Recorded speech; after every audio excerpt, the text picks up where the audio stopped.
Hello and welcome to episode 35 of our Hearts of Iron 3 Puppet Master series. The big news from last time is that we managed to finally defeat the Soviet Union.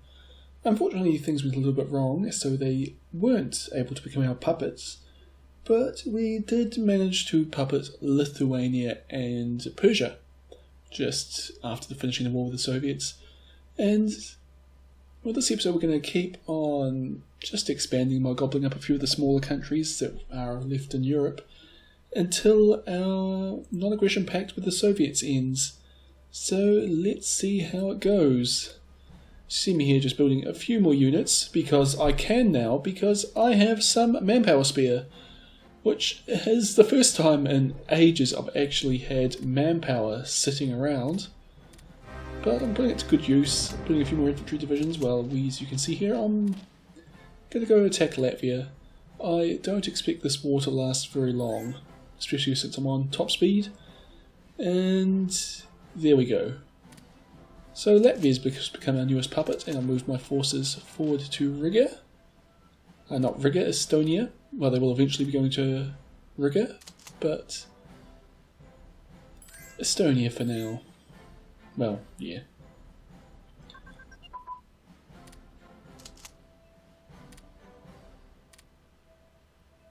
I'm just leaving my partisans in Australia for now. They're not doing anything. Just a quick look at the Soviet front there, because they've got troops along the length of the front, and I don't. My army is actually spread really thin here. I was really relying on my allies to take up some of the slack for me. But unfortunately they've all gone home now. And where's the victory location? Just there. Okay, should be a nice, easy victory here. I don't think Estonia's going to put up much resistance.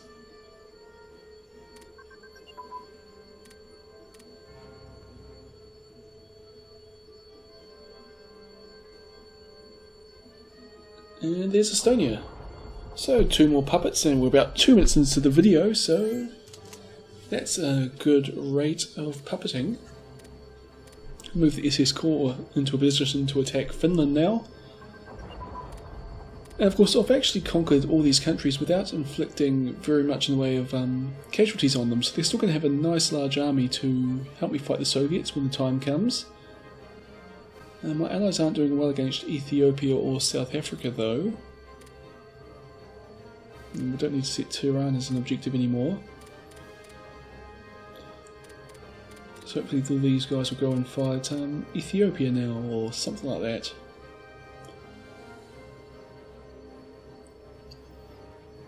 And a whole bunch of German troops heading to fight Nepal and Bhutan. So I might actually set them as objectives for Oberkommando Africa. I could even actually found the Oberkommando Asia now. I tried to ages ago, but I didn't have the manpower to form new headquarters.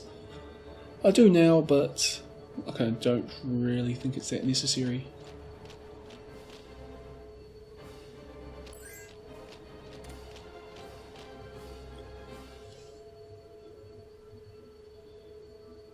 Oberkommando Africa is well, it really hasn't done that well this game, to be honest. I've given it a lot of troops and it's done very little. Mostly my allies actually I think have been fighting in Africa and winning for us.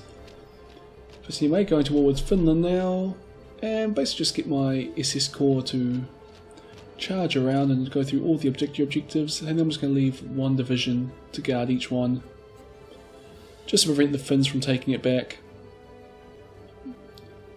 And there's the first one's fallen already. Bremer can stay in Helsinki, von Erdmannsdorf gets Turku, and well actually it doesn't matter, they'll all drive to the last one.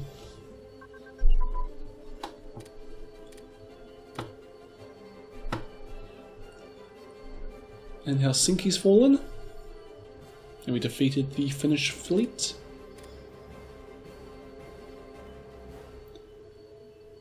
Pesky Dutch partisans are still here, but I'm sure they'll deal, well my allies, you see there's a number of them there as well as the AI divisions, we'll deal with them in time.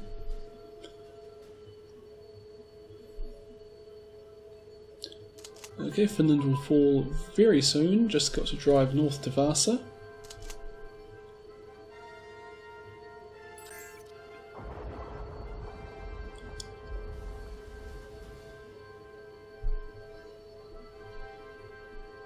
And another puppet.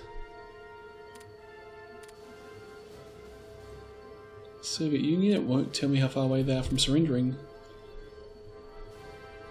But they don't have a lot of victory points, and unfortunately they're a long way away from our border. So that is really not ideal. Oh, and South Africa's taken a chunk of Mozambique.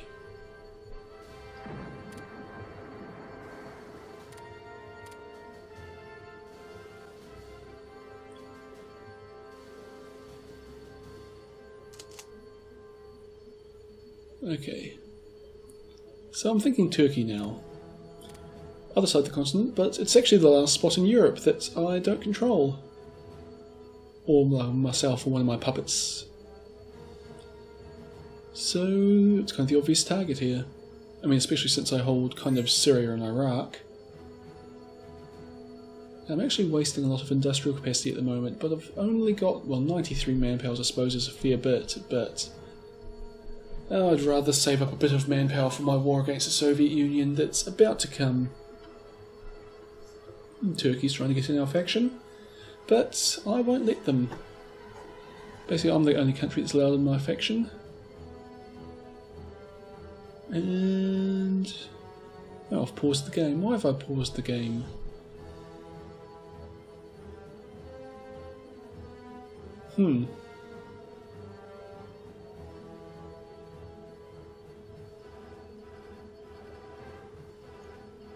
Okay, I'm not sure what's happening here, but I'm sure we'll get back to it shortly. Here we go.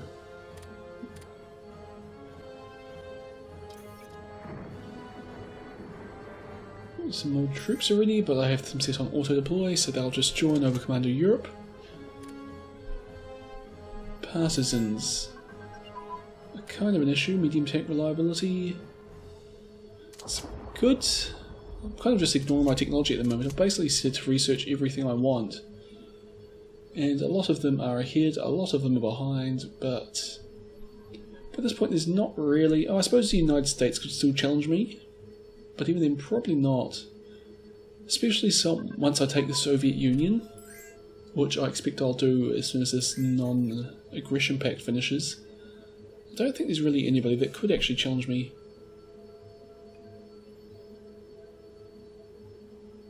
And even without the Soviet Union, I mean, I've got the UK on my side, I've got France on my side, I've got Spain and Italy, plus, well, all of the industrial power of Europe. So I'm not exactly short of anything, really.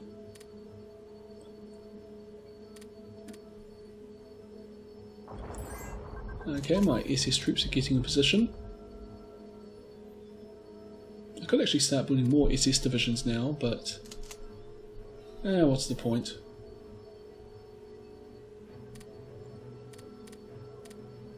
Puppeting Turkey.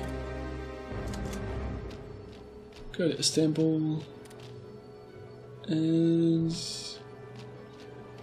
I'm kind of thinking once we capture Istanbul and Ankara, it's probably going to be enough to get Turkey to surrender. I'm just going to set... Yeah, I'll get everyone to spread out. I'm going to imagine the Turks aren't going to put up a lot of resistance here. So I think just a single division driving to each of these objectives will get there eventually. Obviously I had a really good game once as Turkey where I was basically able to recreate the Ottoman Empire, almost. Yeah, I took lots of Greece, but Bulgaria and Yugoslavia were Axis, as was I.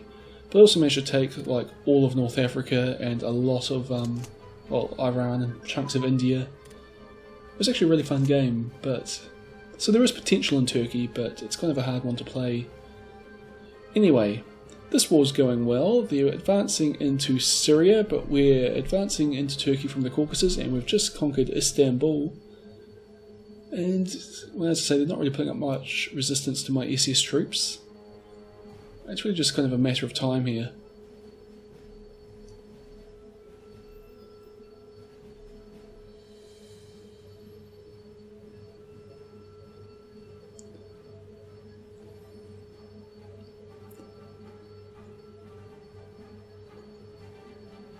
The mountains over in the Caucasus are really slowing my troops down. They're not really pushing forward as quickly as I like. But well, it looks to me like all the Turks are heading backwards rather quickly, so that's the main thing.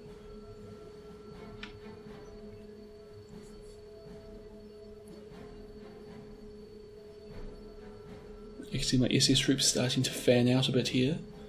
Whereas the Turks have they've advanced across a broad front into Syria, mainly because the French don't really have any troops there to stop them. But I'm sure they'll be transporting troops there to defend their lands. Oh, and the Italians are doing an amphibious landing. So thanks, Italy.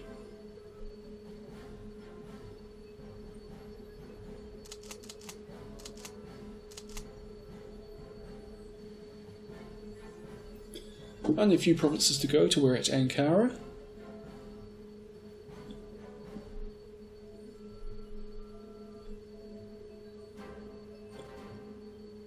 But we're taking our time apparently.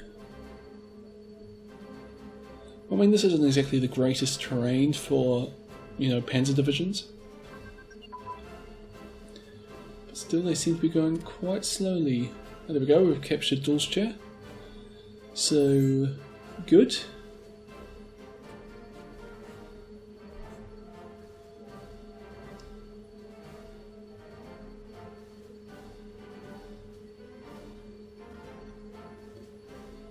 Almost there. It actually looks like our division that's gone around the coast has actually gone much faster than anyone else. It's well off the screen at the moment. One more province to go to Ankara, or Reinhardt's not actually going to Ankara? Okay, Reinhardt's going past Ankara. So who did I set to go to Ankara then?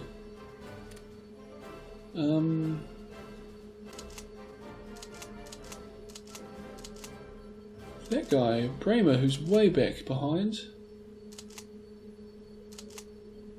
I feel like I'm missing a division. But okay, Turkey's almost surrendered, and yeah, our southern division's actually already reached its objective and it's just sitting there. Reinhardt's actually almost reached where I sent it to, so I'll just let it go. Well, it's about halfway between. It was going to Gaziantep, so it's a little way to go, but Ankara is not that far away. 99.1% chance of surrendering. So I'm thinking one of those little coastal towns might get captured first, and that will be enough to force Turkey to surrender. Interesting that Ethiopia is still not in a faction. I think it's because they started off as Italy's puppet, and they just never joined a faction after they become free of Italy. Oh, and Italy's doing another amphibious landing, I saw there.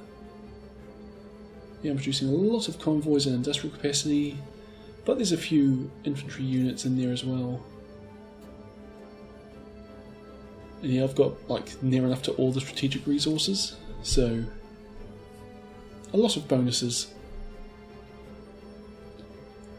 And we've got nothing at all along the front with the Soviets, because they've got a lot of divisions there.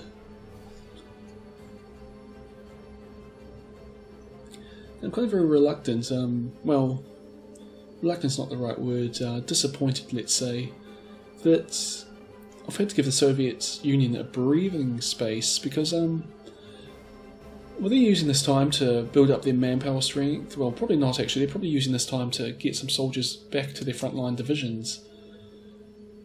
Just because I had them basically broken and running, it's just giving them an opportunity to recover. I mean, it's also giving me an opportunity to recover because I wasn't in a much better state. But it does mean that there's a potential at least that the Soviets could put up a decent resistance at the start. 49.5% national unity apparently, and no, I really don't need all that espionage. I also don't really need that much diplomacy, but... oh, there we go, puppeted Turkey. Not the greatest victory ever, but, well, we won, so... Okay, new objective. Where's the capital of the Soviet Union? Vladivostok? No, but you could be an objective. Well, and you can see all the German divisions moving over to the border there, so that's the main thing.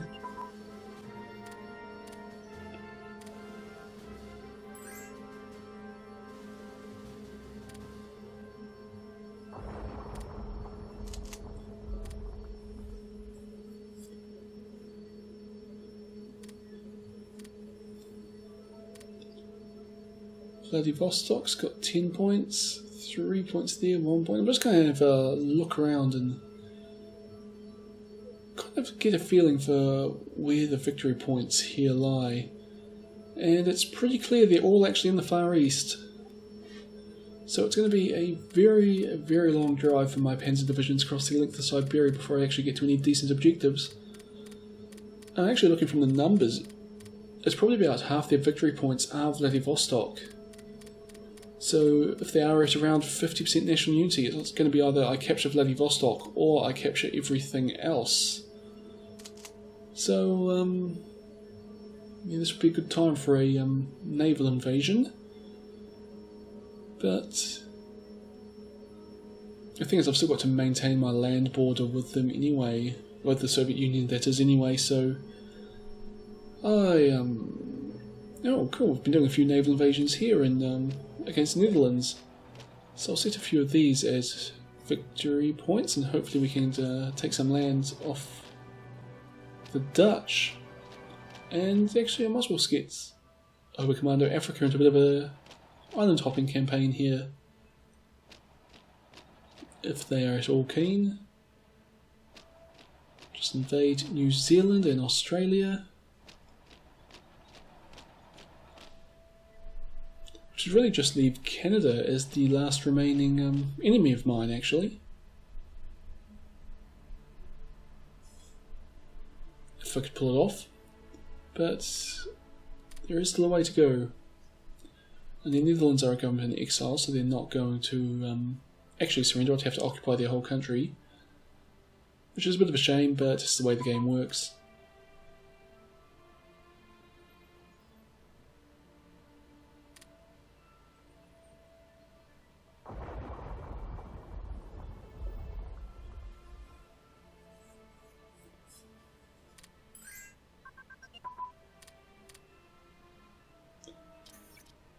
And I will start producing a few more things. I'm thinking just infantry divisions, panzer divisions. So I could get more SS, but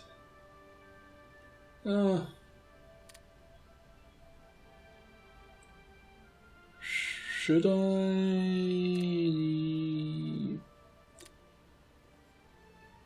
No, I'll just get some panzer divisions. Actually, no, infantry divisions are what I actually need. I just need more people to hold the front line against the Soviets, and that's infantry's job.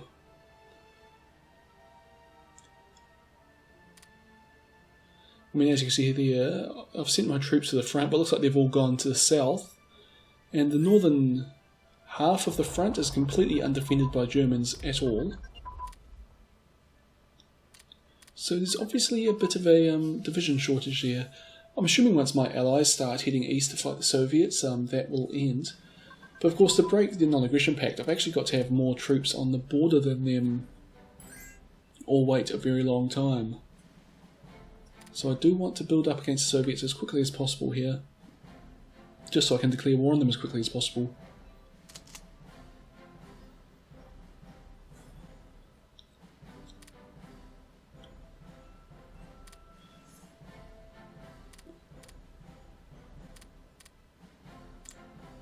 I'm just setting these guys to kind of revolt. I'm a bit sick of having all these partisans here, they're not doing much.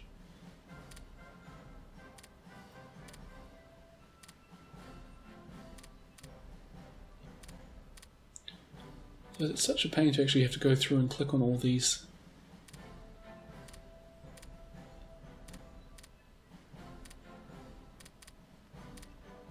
Yeah, I can't change my mind. I decided that the south is actually just going to keep building up strength.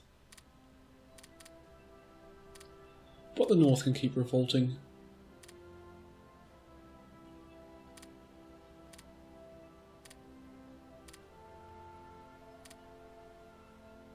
Actually, a lot of these places I had paused have actually got enough strength that they'll basically immediately form another partisan brigade in one of the neighbouring provinces.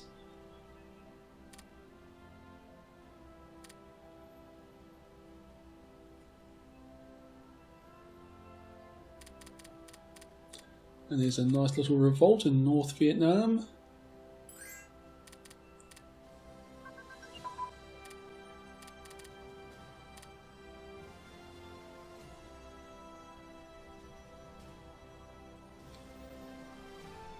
But I'm sure the Australians will absolutely crush these militia.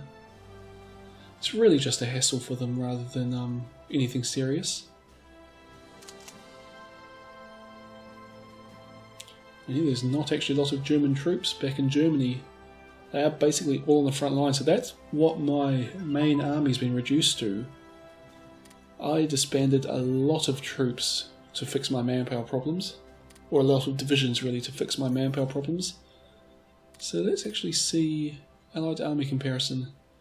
I'm still the biggest. France has 231 brigades to my 322. Italy and the United Kingdom are the next biggest two. And then Poland. Finland is a good recent addition. Turkey's also up there, although we saw their army wasn't that great. Estonia's there. Palestine and Luxembourg are the worst. But, well, you kind of expect that with those countries. Luxembourg in particular.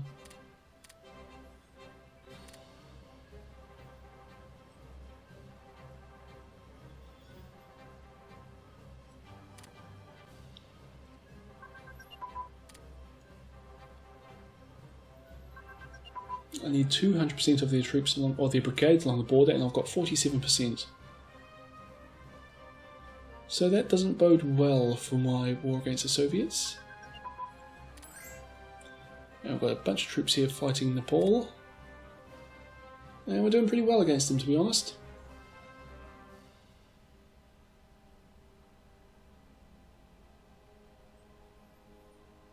And doing well in the Dutch East Indies here.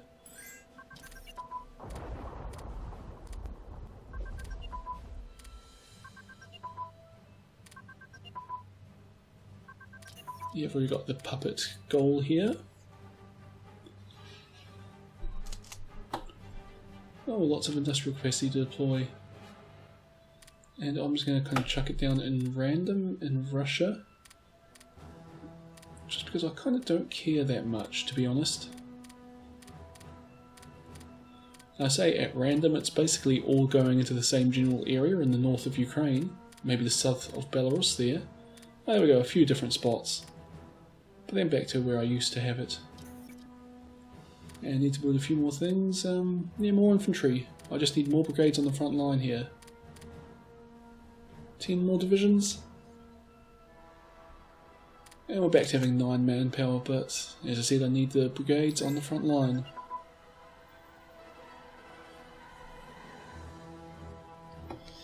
I suppose 10 of my infantry divisions is actually 50 brigades. So it would make a pretty huge difference to our relative brigade count here.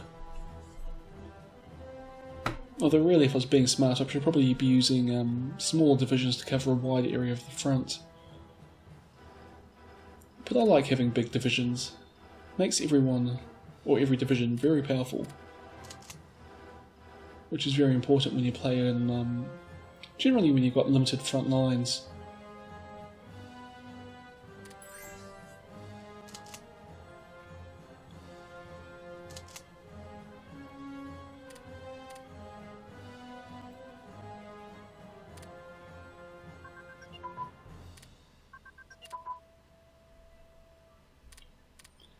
At some point I probably should have actually gone through and made my chain of command more logical where I put the officers, but it's such a big hassle.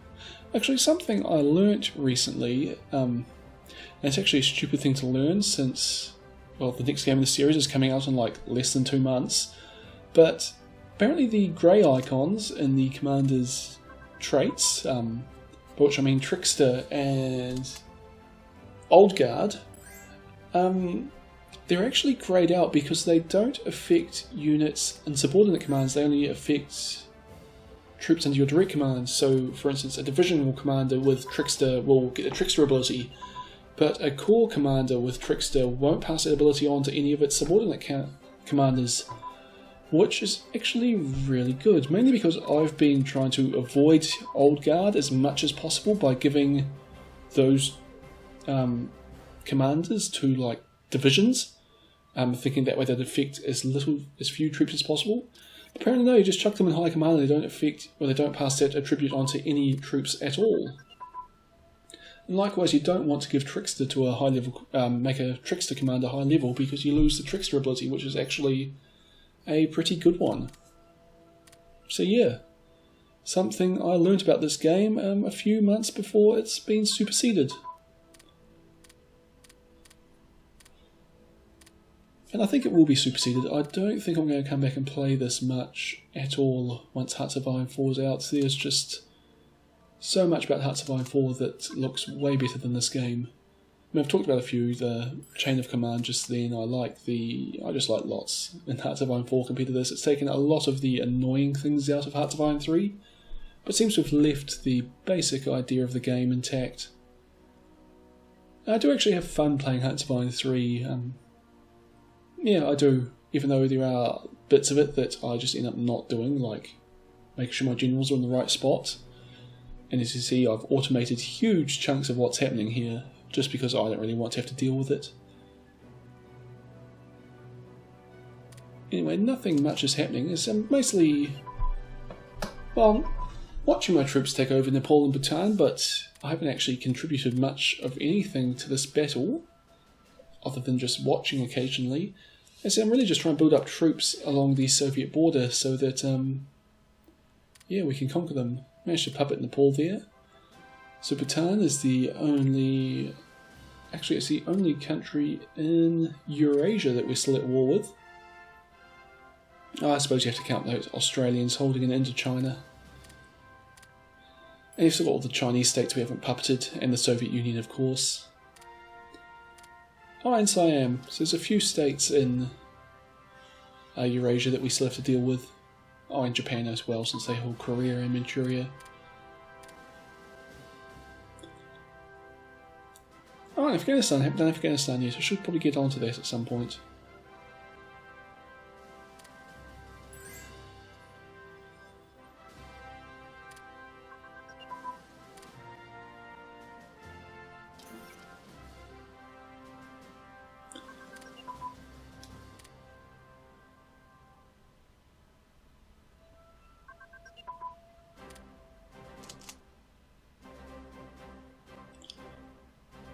Just watching my front line fill up here. Actually, it looks like there's a lot of French divisions there, like in German army. Oh, it looks like all these new divisions I'm building are actually being used to garrison Germany instead of going to the front.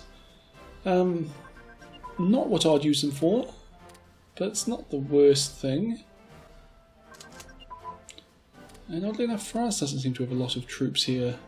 I suppose they've probably sent them all to fight on the Soviet border for me. Plenty of Belgian troops, and hopefully they'll come over and help me out. And actually there's a big stack of my allies right here.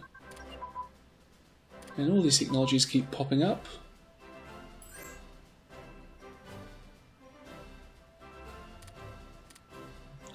And we're actually kind of losing in South Africa, definitely losing in East Africa. Oh, that's where all the French divisions are in Syria.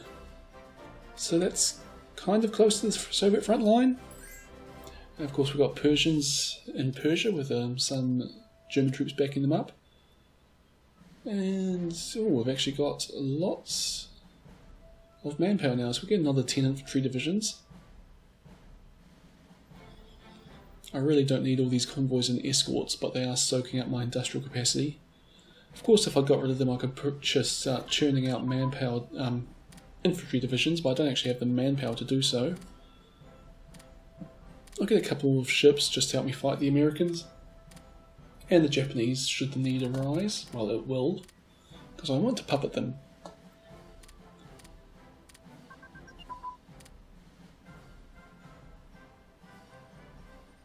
Well, I actually don't think I'm going to get to it. I still kind of just want to finish off the Soviet Union properly and then end this playthrough.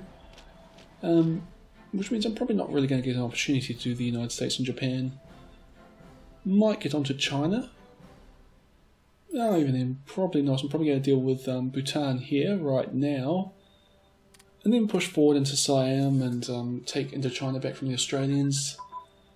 And then probably actually go through China. And by that point, hopefully we have war and we'll have defeated the Soviet Union. And that would be that. So, well, it was actually a very productive episode, this one. What did we get? Latvia, Estonia, Finland, and Turkey as new puppets. But after that, we've just been kind of waiting. Oh, and Nepal. We got Nepal as well, and we're about to get Bhutan. And then, yeah, after that, just kind of been waiting a bit for an aggression pact to be able to be broken. So we're just putting up strength, sending them to the Eastern Front, and hopefully very soon we'll be able to attack the Soviets again and defeat them very quickly. Anyway, I hope you've enjoyed this video, and I'll see you all next time.